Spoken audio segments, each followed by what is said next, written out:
Minha conversão, ela aconteceu há 8 anos atrás. Eu sou adventista há 8 anos. E eu me formei muito novo, muito jovem. Aos 17 anos eu entrei na faculdade de Direito lá em São Paulo, na USP, talvez a maior universidade do Brasil. E com 21 anos eu já estava formado advogado. E talvez os irmãos possam entender, na cabeça de um jovem de 21 anos, formado, eu saí da faculdade muito arrogante, me achava o mais esperto, o mais inteligente. Eu me casei logo em seguida, e logo assim, com 1 ano e meio, 2 anos de profissão, eu já tinha conseguido realizar os sonhos da maior parte dos jovens. Que sonhos são esses? Ter a sua casa própria, o seu carro. E eu, muito jovem ainda, já tinha alcançado esses sonhos. Ao longo da minha carreira, fui obtendo algum sucesso profissional, com alguma rapidez, e a gente às vezes não se conhece bem, porque nós pensamos que nos conhecemos bem, mas às vezes algumas coisas que nós conquistamos na vida, muitas vezes mudam a nossa maneira de pensar. E eu comecei a ganhar um pouco de dinheiro, e de repente comecei a sair do trilho na minha vida. Comecei a querer experimentar outras coisas, comecei a querer viver aquilo que eu não tinha vivido enquanto era solteiro. Eu não preciso me alongar muito, os irmãos podem imaginar o estrago que isso faz no casamento. E depois de 10 anos de casado, eu comecei a ter crises muito sérias no meu casamento. E ali por volta dos 35 anos, eu comecei a pensar em separação. Não tinha coragem de tocar nesse assunto com a minha esposa, mas comecei a pensar no futuro. Era um plano da minha vida, ficar sozinho. Eu achava que eu ia poder curtir a vida melhor, aquelas coisas de maturidade. Demorei uns 3 ou 4 anos para ter coragem de começar a tocar no assunto com a minha esposa. E quando comecei a conversar, a reação dela foi óbvia. Ela queria saber a razão, o motivo, e eu realmente não tinha motivo. Eu queria ficar sozinho, eu queria estar solteiro, e ela não tinha culpa nenhuma nisso. E ali começamos a conversar sobre separação, e eu comecei a levar a ideia adiante, e de repente algo que não estava na minha agenda, comecei a entrar numa profunda depressão. E depressão, não sei quantos irmãos sabem, mas depressão é uma doença, e grave. E eu não sabia que era depressão, comecei a passar por médicos fazendo exames, e os médicos, quando pedem uma série de exames e não conseguem detectar alguma coisa no resultado, normalmente eles dizem que é estresse. E no início eu comecei a tratar um estresse. Os irmãos terem uma ideia, eu tenho muita facilidade de escrever pela profissão. No meu dia, normalmente escrevo 40, 50 laudas direto no computador. Naquela fase eu não conseguia escrever nada, e isso me preocupava e começou a me causar problemas profissionais. Não conseguia, tentava me concentrar, não tinha nenhuma concentração. E aí chegamos à data de 27 de abril de 1995. Eu sempre digo assim, a minha vida é até 27 de abril de 95 e depois de 27 de abril de 95. Esta data foi sem dúvida o pior dia da minha vida. Eu estava separado da minha esposa há cerca de 1 mês. Cheguei ao escritório, não conseguia trabalhar, me sentindo muito mal. Olha, eu não tenho nenhuma tendência a suicídio, não é da minha personalidade, nunca pensei nisso, mas confesso aos irmãos que eu tinha vontade de morrer, não de me matar, de morrer. E é uma coisa incrível, porque você tem tudo ao seu redor, tudo para ser feliz, e é profundamente infeliz. A depressão é exatamente isso. E naquela data eu estava tão mal que eu pedi à minha secretária para cancelar os meus compromissos e resolvi andar na rua lá em São Paulo, a pé.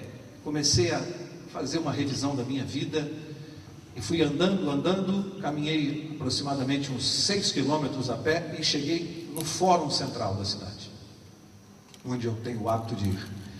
Quando eu cheguei na frente do fórum é que eu me deparei de que eu havia andado tanto e me lembrei que uma juíza havia me nomeado perito num processo. E quando você é nomeado perito tem que assinar lá um compromisso, e eu pensei, já que estou aqui, vou subir e vou assinar esse compromisso de uma vez. Subi, ela estava interrogando um prisioneiro. Eu fiz sinal que eu voltaria depois e ela me disse para aguardar um pouquinho. Assim que ele saiu, eu entrei. Irmãos, não me perguntem como, sem ter nenhuma intimidade com aquela mulher, eu estava tão desesperado que eu comecei a me desabafar com ela. Uma juíza, em plena tarde de fórum, eu me assentei à frente dela e comecei a contar o meu problema. Separação, escritório, a depressão. Quando eu dei por mim, eu vi aquela mulher me olhando assim, séria, e eu pedi desculpas. Olha, desculpe, eu estou aqui tomando o seu tempo, me perdoe. E ela disse, não, calma, se acalma, fica calma. Você quer um copo d'água? Eu disse, não, estou bem. Ela disse, não, você não está bem. E é uma coisa curiosa, né? Quando alguém diz para a gente assim, você está passando bem? Aí a gente começa a se sentir mal. É meio de sugestão isso. E eu comecei a desabafar e de repente aquela mulher que não é cristã, não é. Ela olha para mim e diz assim, sabe de uma coisa, Mauro? Eu trabalho aqui todas as tardes interrogando criminosos. As pessoas se assentam aí à minha frente, contam os crimes mais bárbaros de maneira fria. Você sabe de uma coisa? Nós estamos no meio de uma guerra. Porque eu entendi que o que aquela juíza estava dizendo, aquela guerra estava dentro de mim. Eu vi isso claramente naquele momento. É como se ela explicasse o que estava acontecendo. A guerra entre o bem e o mal, entre Deus e o diabo, estava dentro de mim. E ali, enquanto ela continuava falando, eu comecei a entender o que estava acontecendo na minha vida. E numa fração de segundos eu comecei a voltar à fita da minha vida e fui vendo claramente onde o meu trem saiu do trilho. Claramente. E é uma coisa interessante. Eu nunca havia aberto uma Bíblia na minha vida até os 40 anos. Nunca. Mas é impressionante porque Deus coloca dentro de nós uma coisa que nós chamamos de consciência, mas que nós sabemos que é a voz do Espírito Santo. Sem nunca ter aberto uma Bíblia, nós podemos claramente saber quando estamos fazendo coisas erradas. É um trabalho do Espírito Santo. Claramente você sabe onde você está errando na sua vida. E eu, naquele momento, comecei a rever a minha vida e eu sabia claramente as coisas erradas que eu vinha fazendo ao longo dos anos. E foi ficando para mim muito evidente que aquilo estava tendo consequências, já físicas, não só espirituais. E ela continuou falando. No momento da conversa, ela disse assim para mim, sabe de uma coisa, Mauro? Eu acho que Deus não nos fez para sofrer. Eu acho que nós sofremos porque não fazemos a vontade de Deus. Quando ela disse aquilo, é como se explodisse uma outra bomba dentro de mim. Sofremos porque não fazemos a vontade de Deus. Explicava tudo o que estava acontecendo comigo. O que os médicos não conseguiam entender, os analistas, ela estava me falando com clareza. O meu sofrimento daquele momento, a depressão, era o resultado de más escolhas que eu havia feito na vida.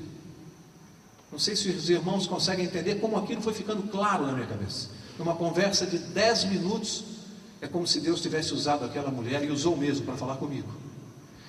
Me despedi, cheguei na calçada e ali uma sensação que não dá para descrever.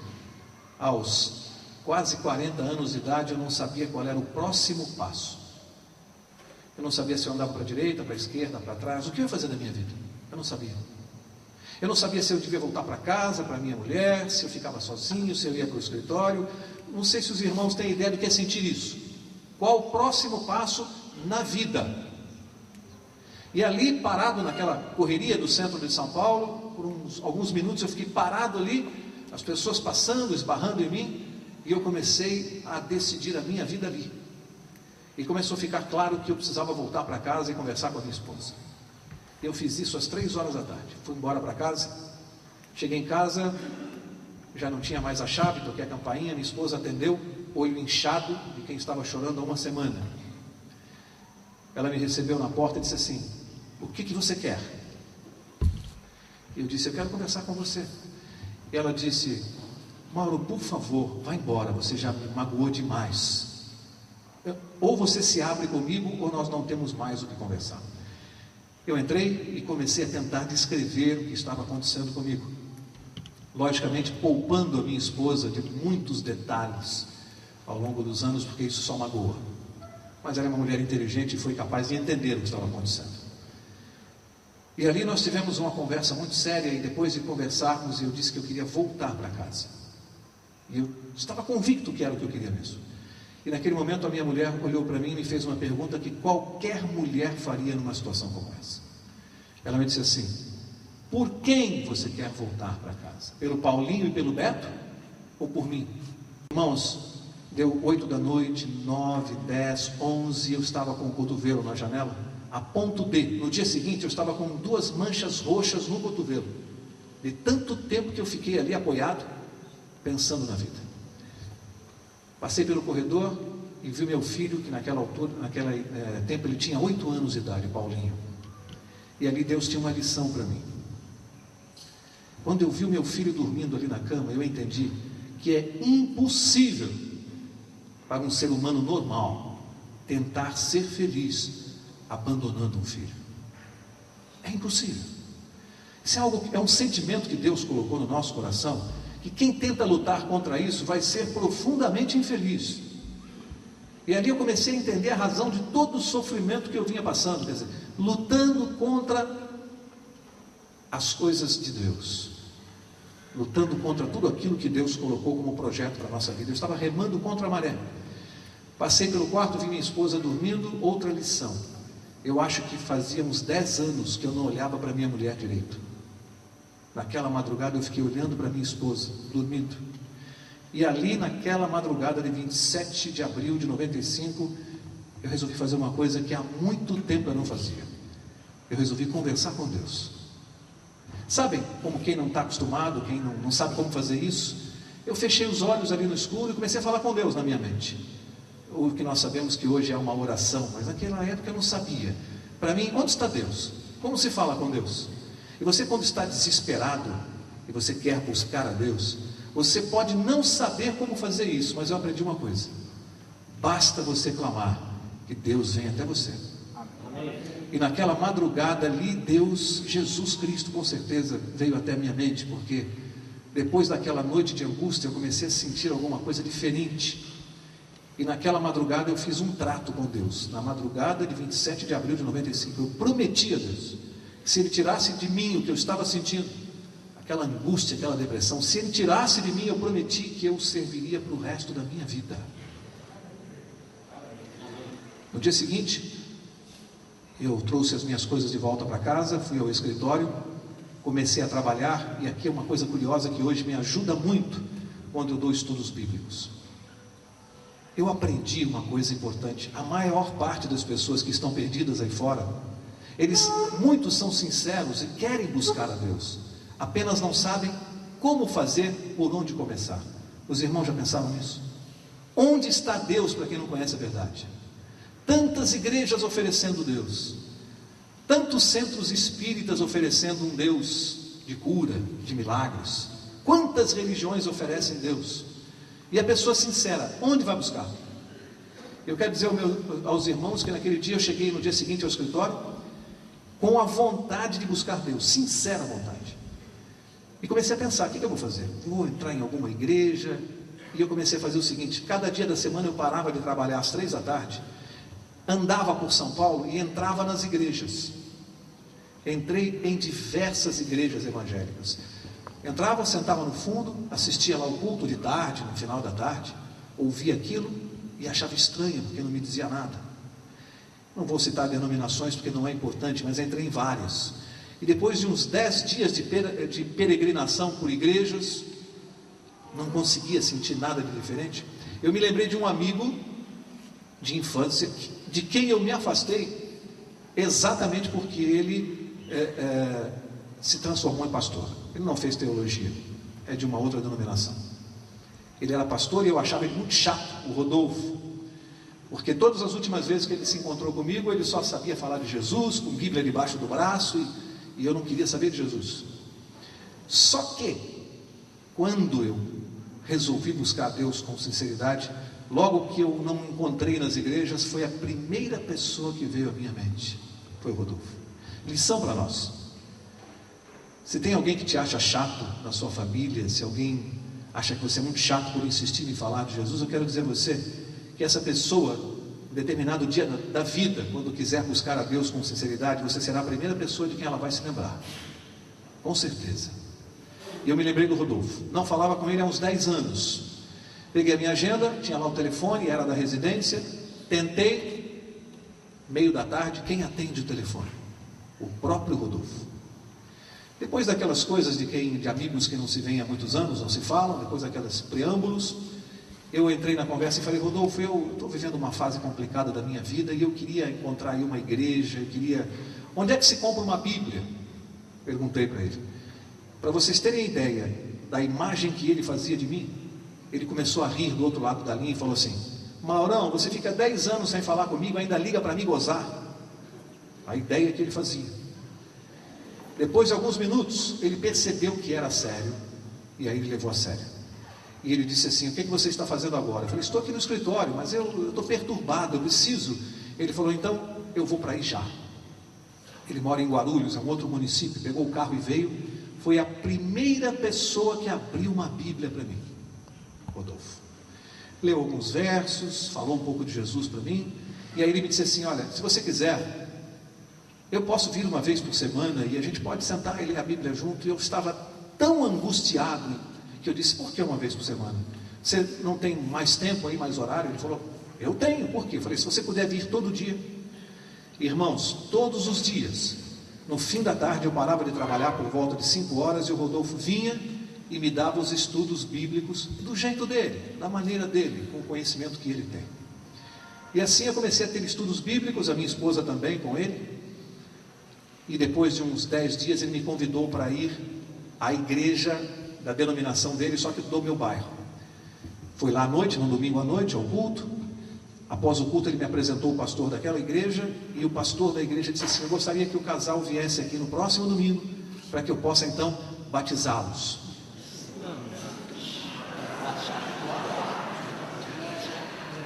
Aquilo me assustou um pouco, primeiro porque a minha reação normal foi dizer: mas eu já sou batizado. E ele ali com a Bíblia tentou me explicar rapidamente que o batismo de criança não vale, enfim, me deu umas explicações no hall da igreja ali, e marcou de eu vir me batizar com a minha esposa no domingo seguinte. Irmãos, quando nós estamos buscando a Deus com sinceridade, você topa qualquer coisa. Ele me convenceu que eu precisava me batizar, e eu disse: tudo bem, se é preciso, vamos nos batizar, eu e minha esposa. E aí começa uma parte interessante disso. O meu filho mais velho namorava com uma moça adventista, e eu não sabia que ela era crente, mas para mim as religiões eram todas iguais. Esta menina, talvez muitos de vocês a conheçam, porque durante muitos anos ela cantava no grupo Projetarte. Hoje ela mora nos Estados Unidos, era a Andréia, cantava uma loirinha pequenininha, de 1,50 m e pouco de altura.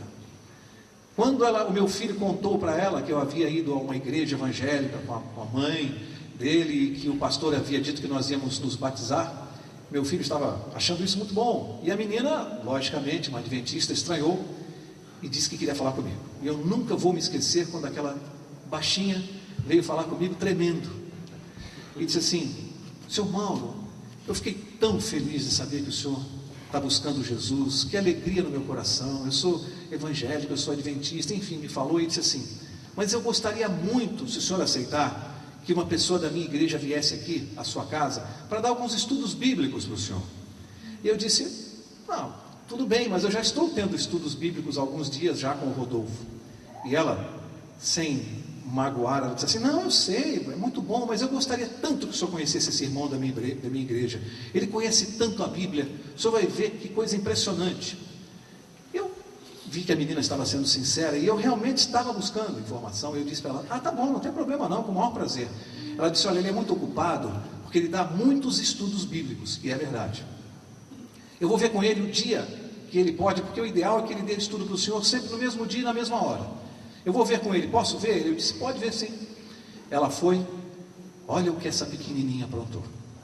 Ela me volta 2 dias depois e diz assim: seu Mauro, eu falei com o Moisés na minha igreja, e ele tem dado tantos estudos, que o único dia que ele pode dar estudos para o senhor é domingo, às 19 horas.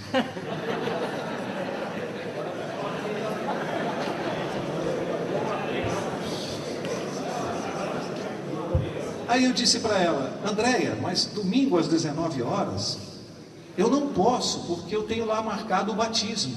Ela disse: mas seu Mauro, por favor, eu queria tanto que o senhor, antes de se batizar, ouvisse alguns estudos, é muito importante.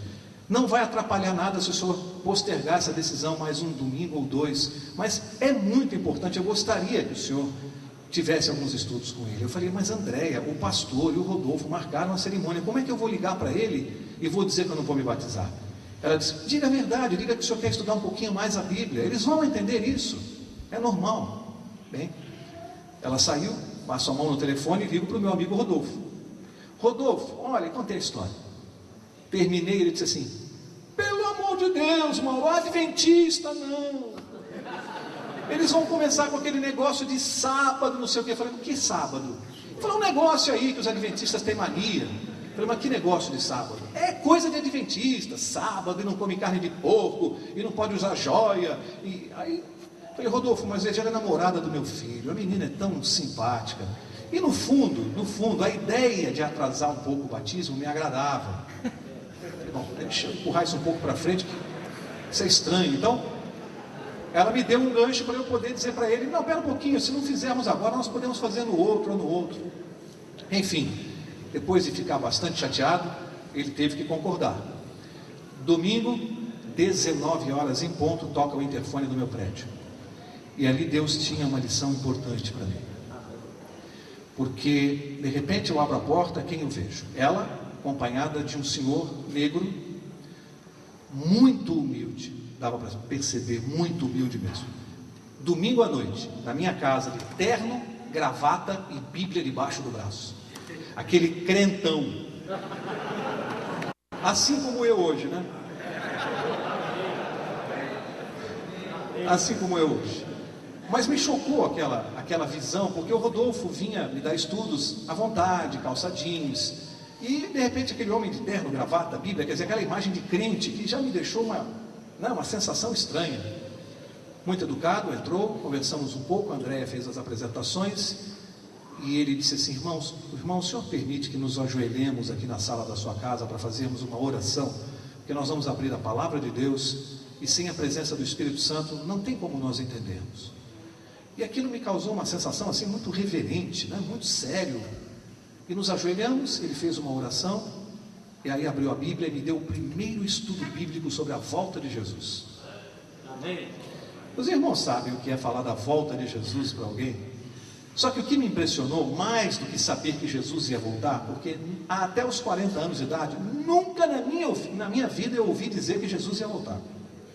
Nunca. E o Rodolfo também não tinha ainda me falado sobre esse assunto. E ele deu o estudo, mas o que me chamou a atenção foi uma coisa. Deu para ver claramente, porque eu sou observador, nos primeiros minutos do estudo bíblico, deu para ver a diferença flagrante entre alguém que conhece a Bíblia e alguém que apenas lê a Bíblia. E eu sei observar e vi que o Moisés tinha método, cruzava verso com verso, pintou, fez um quadro maravilhoso sobre a volta de Jesus, que eu fiquei olhando assim, impressionado com a facilidade com que ele achava os versos e ia me mostrando aquilo. E em contrapartida, na minha mente, foi inevitável fazer uma comparação e perceber que, por mais boa vontade que o Rodolfo tivesse, ele não tinha aquele conhecimento. E aí Moisés marcou no outro domingo e no outro, e a cada domingo um estudo bíblico novo. E é uma coisa impressionante, eu sou muito questionador. As pessoas não me levam com facilidade. Sabe o que eu fazia? Enquanto ele me dava os estudos, logo a partir do segundo ou terceiro eu tinha um caderno, eu comecei a anotar as passagens que ele usava. Quando ele saía da minha casa, eu ficava no quarto com a minha esposa e eu ia checar passagem por passagem. E eu queria ler se de fato era aquilo que ele tinha falado. E aí comecei a conferir, e o que eu estava fazendo sozinho? Eu acabava reestudando o assunto e ficava mais claro na minha mente, até que chegou, inevitavelmente, o estudo sobre o sábado. Com isso eu já tinha postergado mais de um mês o batismo. E o Rodolfo, feliz da vida comigo. Chegou o estudo sobre o sábado, e no dia que o Moisés falou que ia falar sobre o sábado, me lembrei que o Rodolfo havia me advertido. Então fiquei já meio preconceituoso. Vamos ver o que é esse assunto do sábado. E ele começou a me mostrar, e aí Moisés, ungido pelo Espírito Santo, pensou: eu estou falando como um advogado, vamos trabalhar essa questão pelo lado da lei, que ele vai ter mais facilidade. E começou a me mostrar os 10 mandamentos, a lei de Deus e o sábado, e aquilo foi entrando nítido na minha mente. E ele foi embora, eu relia os versos, ele me deixou. Ele fez o seguinte: como ele percebia que eu anotava, a partir do 4º ou 5º estudo, ele trazia uma apostilinha com todos os versos que ele ia usar e já me dava. Isso é para o senhor não ficar perdendo tempo de anotar, acompanhe aqui comigo. Só que ele me deixou os versos todos. Bom, Terminado o estudo, ele foi embora. Eu olhei no quarto para minha esposa e dissemos assim: e agora? Essa questão do sábado é sério, está na Bíblia. E aí ela disse assim: espera aí que eu vou pegar a Bíblia católica da minha mãe, que eu acho que na Bíblia católica é diferente. Falei: pega lá. Ela foi, pegou, abrimos em Êxodo 20, e qual não foi a minha surpresa, que era a mesma coisa. Eu disse: mas peraí, estudei em colégio católico, e eu aprendi outra coisa, não era isso, guardar domingos e festas, espera aí. E vi que a Bíblia católica tinha a mesma redação. Aí, no dia seguinte, ligo para o Rodolfo: Rodolfo, esse assunto do sábado aqui é um negócio sério. Ele falou: Mauro, não vai dizer que você entrou nessa. Eu falei: Rodolfo, é um assunto, ele me deixou aqui 50 versos do Velho Testamento ao Novo Testamento. E o Moisés, muito inteligente, sabia que eu havia contado a história do Rodolfo para ele. De propósito, ele já me deu o estudo e já disse assim: olha, os que contestam vão usar estes e estes versos.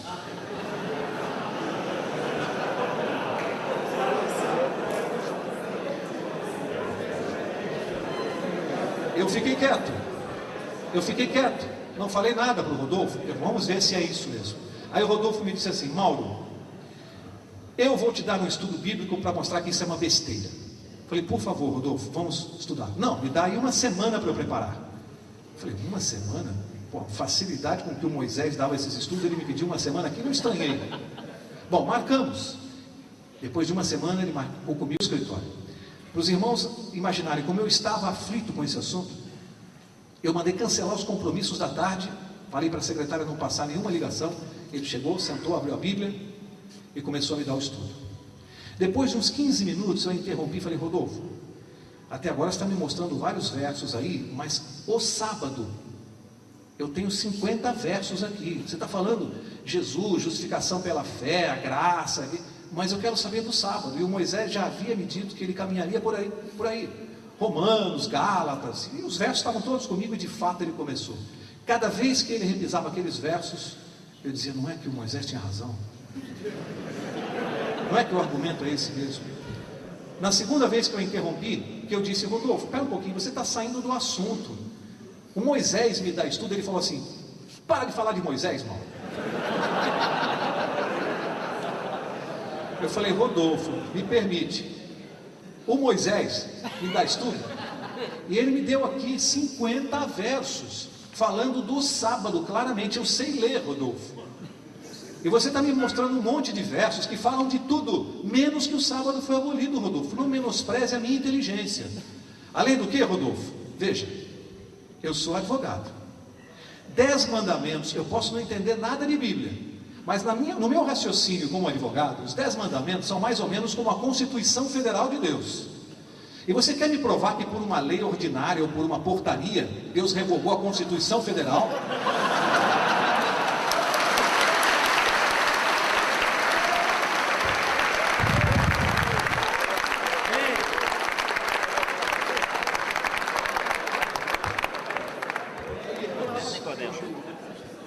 Quando eu acabei de dizer isso, sabe o que ele me disse? Ele disse assim: você está interrompendo e atrapalhando o meu raciocínio. Eu falei: meu irmão Rodolfo, é que você está me mostrando versos que... Desculpa o que eu vou te falar, Rodolfo. O Moisés tinha me mostrado todos os versos que você usava. Estão todos aqui. E eu já li antes de você me dar. E não dizem o que você está dizendo, dizem outra coisa, Rodolfo. Ele disse: Mauro, posso concluir? Por favor, não me interrompe, senão não vai ficar, não vou conseguir. Eu fiquei quieto e ele falou mais uns 40 minutos. E eu de propósito fiquei calado ali. Depois que ele terminou, ele ficou olhando para mim. Eu falei: Rodolfo, tudo o que você tinha para me dizer a respeito do sábado, você já falou? Ele disse assim: mais claro do que isso ainda você quer, Mauro? Eu falei: Rodolfo, meu amigo do coração, meu querido amigo, eu gosto muito dele. Rodolfo, tudo o que você tinha que me mostrar para dizer que o sábado foi abolido, é isto que você me mostrou. Ele disse: Mauro, pelo amor de Deus, se um estudo tão claro como esse você não entendeu. Eu disse: querido amigo, eu quero te comunicar uma coisa. A partir desta data, eu sou um adventista do sétimo dia. Amém.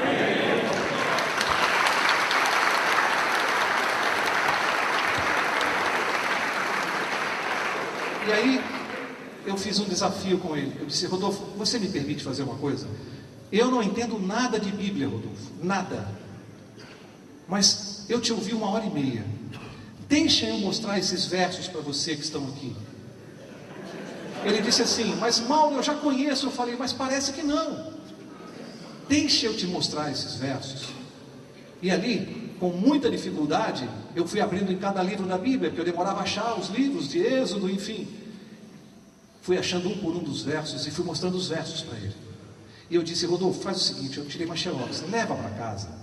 Você sozinho no seu quarto, medita e pensa sobre isso aqui, porque é muito sério isso, Rodolfo.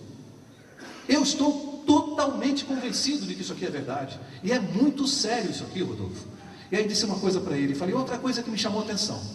Eu observei os 10 mandamentos, e eu havia feito uma xerox ampliada, depois até comprei e coloquei no meu escritório, que existe até hoje. Os irmãos conhecem aquele quadro que tem a figura de Jesus com os 10 mandamentos, com as 2 tábuas. Eu comprei aquele quadro e coloquei no meu escritório, na entrada da recepção. Não era nem batizado ainda, eu gostei demais da lei de Deus daquele jeito. E eu falei: Rodolfo, me chama a atenção. Aí apontei o quadro para ele e falei: olha só, Deus ocupou metade do espaço dos 10 mandamentos, ele ocupou com o quarto. Eu não consigo conceber um Deus que perdesse tanto tempo ocupando espaço com algo que ele iria abolir, Rodolfo. Não entra na minha cabeça que Deus perdesse tanto tempo redigindo um artigo que fosse abolido. E ele ficava parado olhando. Eu falei: então eu peço a você, leva essa xerox, estude você sozinho, leia isto, porque para mim é muito importante.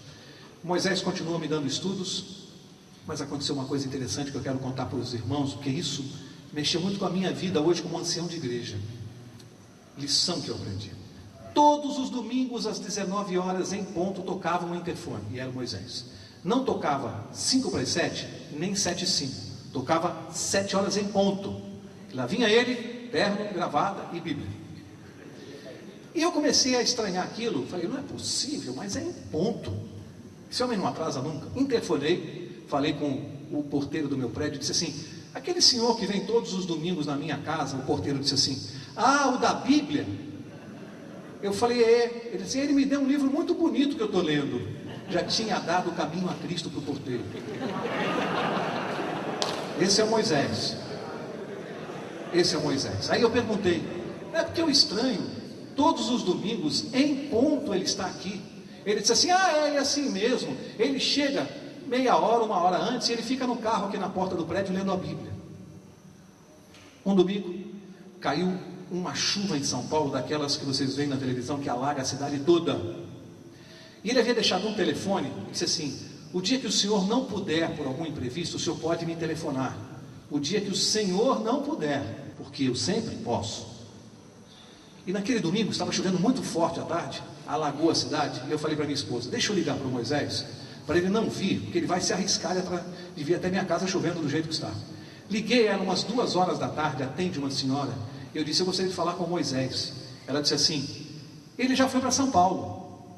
Eu falei: como foi para São Paulo? Onde é aí? Ela disse: aqui é São Roque, é uma cidade que fica a 60 quilômetros de São Paulo. Eu falei: mas o que é aí? A casa dele? Ela falou: é. Eu falei: mas já foi? É, porque ele vai dar estudos bíblicos para um senhor, e como ele sabe que está chovendo muito, ele foi mais cedo para não pegar chuva.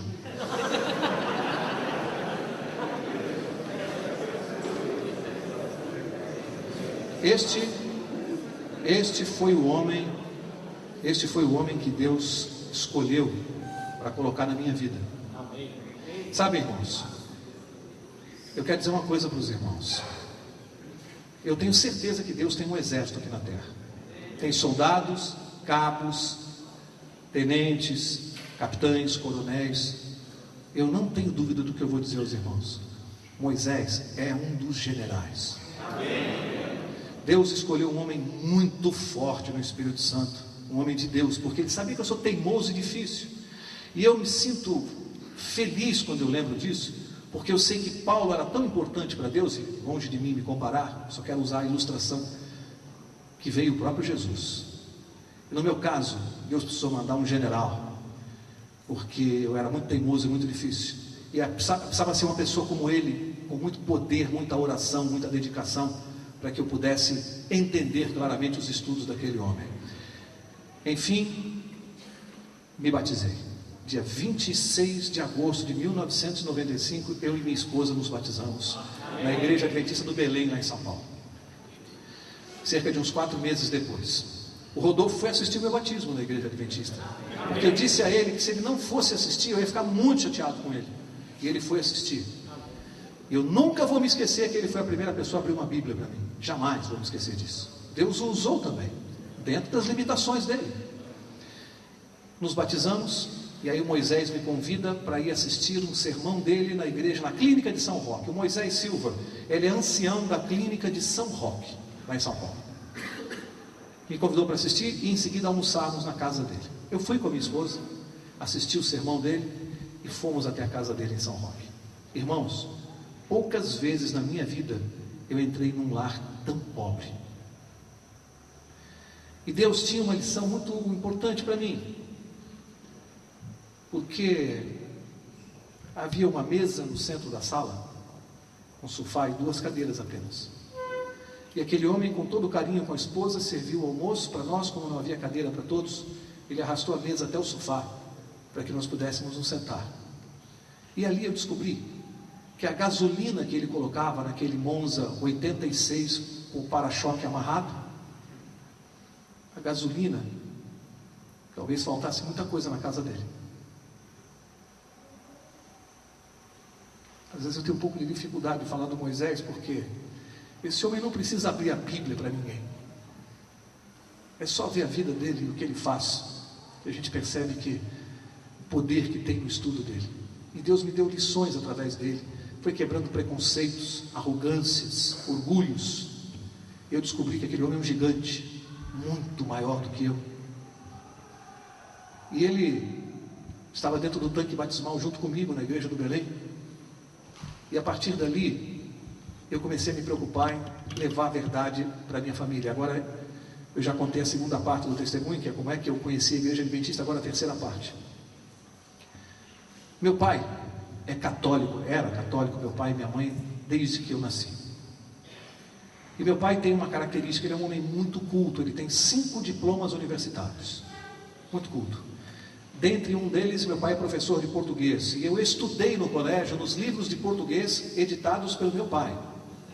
Ele é um homem de um português corretíssimo, e eu cresci sendo corrigido pelo meu pai cada vez que eu pronunciava uma palavra errada. E eu comecei a me preocupar, e comecei a pegar os estudos do Moisés, comecei a frequentar classes bíblicas, preparando estudos bíblicos para levar para o meu pai. Depois de uns 2 ou 3 meses em que eu montei vários estudos, eu resolvi com a minha esposa pela primeira vez ir até a cidade que meu pai mora em São Paulo. Santa Bárbara do Oeste fica perto de Piracicaba, a uns 150 quilômetros de São Paulo, é uma chácara, bem perto lá do Iaê, Santa Bárbara do Oeste. E naquele primeiro sábado eu fui com a minha esposa para contar para o meu pai que eu havia me batizado na igreja adventista. E os irmãos não têm ideia do que foi chegar aquele sábado, depois do culto. Depois do almoço eu estava nervoso para contar, e ao contar para o meu pai, eu ouvi o seguinte do meu pai: meu filho, você acabou de me dar uma das maiores decepções de toda a minha vida. Você ter abandonado a religião dos seus pais. Você já me deu algumas decepções nos últimos anos, porque a minha vida não era nada bonita, mas esta de agora. E eu disse: pai, acho que você não entendeu. Eu não estou falando de religião, eu vim falar do que Jesus fez na minha vida. E o meu pai disse assim: olha, se você não quer ter um problema conosco aqui, se você quer continuar o nosso relacionamento, vamos evitar falar de religião. E eu perdi aquela viagem, 150 quilômetros para ir, 150 para voltar. Voltei na estrada chorando como uma criança com a minha esposa. Sábado seguinte, terminou o culto, tentamos mais uma vez, fomos até Santa Bárbara para almoçar. Na mesa eu tentei tocar no assunto, mais uma vez o meu pai me cortou e disse: meu filho, não insista com esse assunto. Eu e sua mãe, nós estamos inconformados com a notícia que você deu. E ainda tentei mais um sábado, e ele não permitiu. E eu estava em casa estudando, montando os estudos, falei: não é possível, como que eu posso fazer para que meu pai me dê a oportunidade de falar de Jesus para ele? Aí o Espírito Santo me deu uma ideia. Meu pai é professor de português. Eu comecei a pegar textos dos livros de Ellen White, Desejado de Todas as Nações. Eu comecei a pegar as páginas que eu lia sobre Jesus e que me faziam chorar. Aquelas eu ia separando pegava aqueles textos mais fortes sobre Jesus e comecei a montar, não digo um estudo bíblico, mas uma figura sobre a pessoa de Jesus, nas coisas mais fortes que a Ellen White escreveu. Fui colecionando aqueles textos, montei um texto de 10 páginas, uma colcha de retalhos, de textos da Ellen White, trechos de sermões do pastor Guyon, do pastor Mark Finley, tudo que eu ouvia sobre Jesus, que me fazia chorar, eu fui coletando e montei uma colcha de retalhos sobre Jesus. Botei aquele texto debaixo do braço e naquele sábado fui com a minha esposa para Santa Bárbara. Almoçávamos, eu estava nervoso enquanto a gente almoçava, falei, como é que eu vou tocar no assunto? Terminado o almoço, eu falei, pai, eu tenho um texto aqui que eu queria que você fizesse uma revisão, para ver se tem erro de português. E ele disse assim, tá bom filho, deixa aí, logo depois do almoço eu vejo isso. Almoçamos, depois do almoço ele pegou o óculos dele, foi para o quarto com aquele texto que ele não sabia nem o que o esperava, se fechou no quarto, e eu fiquei na sala e a minha esposa com a minha mãe conversando. Adoro a minha esposa, mas ela tem uma característica curiosa, a minha esposa gosta de falar, ela adora conversar. Eu queria me concentrar na oração e ela conversando com a minha mãe. E quando ela encontra com a minha mãe, então, eu costumo brincar com a minha esposa. Eu digo assim, ela é a única mulher que eu conheço que quando vai à praia, bronzeia a língua.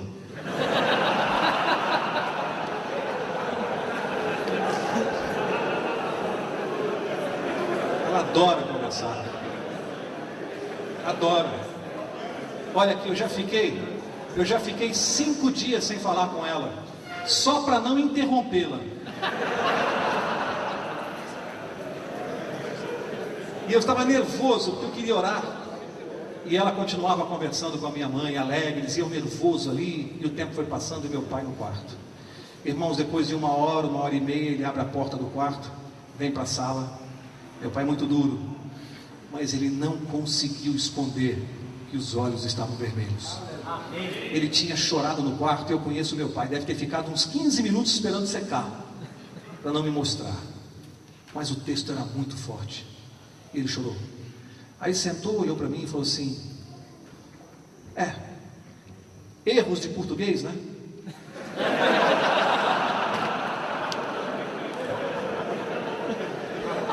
Aí eu falei, não tinha não, pai, tá certo o texto?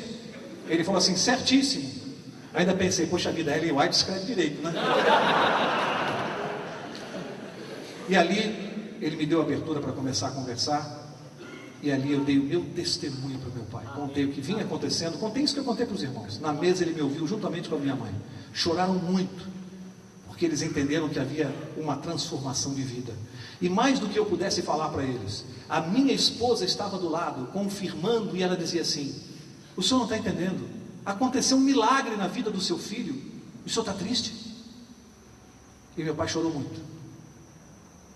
Então, aprendi uma outra lição, irmãos. Mais do que qualquer estudo bíblico que nós possamos dar para as pessoas, nada é mais forte do que o testemunho de uma vida modificada. Nada é mais forte. Principalmente dentro da nossa família, onde é mais difícil de evangelizar.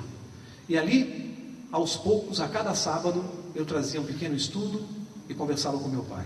Depois de uns 3 sábados, ele começou a permitir que a gente abrisse a Bíblia e fosse estudando, E exatamente 1 ano depois, no dia 25 de agosto de 1996, eu tive uma das maiores emoções da minha vida. Eu vi os meus pais com mais de 70 anos de idade, dentro do tanque da Igreja Adventista do Belém. Amém. Batizados. Foi uma emoção indescritível. E ali eu comecei a me preocupar com os outros membros da família, os irmãos, os sobrinhos. E graças a Deus, a cada ano, eram mais 4, 5 da família que se batizavam. Hoje, depois de 8 anos, nós temos 22 membros da minha família batizados na Igreja Adventista do Sétimo Dia. O último que se batizou foi meu irmão Maurício. O Maurício foi espírita 16 anos. Mas não um espírita comum. Ele lecionava espiritismo num centro kardecista. Lecionava. E aconteceu uma coisa interessante com o Maurício. O Maurício ficou sabendo da minha conversão e eu algumas vezes o procurei e houve a mesma resistência. Ele não queria saber, espírita convicto. E mantínhamos uma certa distância, as nossas vidas eram distantes. Acontece que uns 3 anos depois que eu me converti, o Maurício foi convidado no centro kardecista a fazer alguns estudos sobre o Evangelho segundo o Espiritismo, porque ele era professor lá. E ele mesmo confessou que lá no centro dele não havia nenhum membro conhecedor de Bíblia. Ninguém lá dentro. E ele tinha que falar sobre o Evangelho segundo Allan Kardec. E foi conversar com algumas pessoas, e as pessoas dizendo assim: Maurício, por que você está procurando para ir? Pergunta para o teu irmão. Naquela época eu já dava, é o final do testemunho, eu já estava fazendo uma classe bíblica na igreja de Tatuapé. E disseram: mas o seu irmão está lá dando estudo bíblico, você não pergunta para ele? Ele disse assim: não, Mauro, eu não sei, parece que ele ficou meio fanático, esse negócio aí, eu acho que eu quero... Mas de tanto ele bater cabeça por aí, chegou um dia, ele me telefona no escritório. Vejam, irmãos, eu orei 5 anos. Maurício me liga e conta isso. Mauro, eu estou preparando, me falaram aí que você tem alguma coisa sobre estudo bíblico. Eu disse: tenho alguma coisa. Ele disse: você tem aí alguns estudos sobre as parábolas de Jesus? Porque eu queria ver se eu aproveito alguma coisa para dar alguns estudos lá no centro. Eu pensei: Senhor, assim, no meu colo? Falei: tenho, Maurício, tenho alguns estudos. Você pode conseguir para mim? Falei: consigo. Pegava, olha, irmãos, o que é? Foi exatamente no trimestre que a lição da escola sabatina era sobre as parábolas de Jesus. Naquele trimestre nós estávamos estudando isso. Peguei a lição da escola sabatina, foi só coletar trechos importantes e passei para ele. Irmãos, no dia seguinte, ele deu o estudo lá à noite, no dia seguinte ele me liga e fala assim: Mauro, você teria mais algumas cópias desses estudos? Porque as pessoas lá gostaram muito e me pediram cópias. A nossa lição da escola sabatina. Ele dando lá no centro kardecista. Aí comecei a dar os estudos para ele, fui dando, aí comecei a light, bem devagar, doutrina, volta de Jesus, e ele foi ficando impressionado e começou a ir ao meu escritório para nós conversarmos sobre o estudo, porque eu disse: é melhor você vir aqui antes, Maurício, para você saber o que você vai falar lá e tudo. E sem ele perceber, nós começamos a fazer estudo bíblico. Você pode falar isso, você pode falar assim, assim. Foram 4 meses que ele deu estudos bíblicos nossos, adventistas, dentro do centro espírita. Até que tinha que chegar no sábado. E meu irmão, com o mesmo raciocínio do advogado, o estudo do sábado foi o que ele menos questionou. Ele ficou impressionado, falou: mas isso está tão claro na Bíblia, como é que ninguém guarda? Falei: não é uma boa pergunta, Maurício? Ninguém não, tem algumas pessoas que guardam. E ele disse assim: eu vou dar esse estudo lá no centro espírita. Eu pensei comigo: não sei por quanto tempo você vai dar estudo lá no centro espírita. Irmãos, ele deu estudo sobre o sábado. 2 semanas depois, substituíram o professor. Vejam o que o inimigo faz. Vejam o que o inimigo faz. E aí, ele começou a frequentar a nossa classe bíblica da igreja do Tatuapé. E batizou-se faz mais ou menos 1 ano e meio. Deu um testemunho maravilhoso de dentro do tanque, contando os equipes. Aliás, ele anda fazendo palestras por aí, mostrando por que deixei de ser espírita. Ele está pregando nas igrejas usando a Bíblia para dizer os erros do espiritismo. Quem tem mais autoridade do que ele para fazer isso?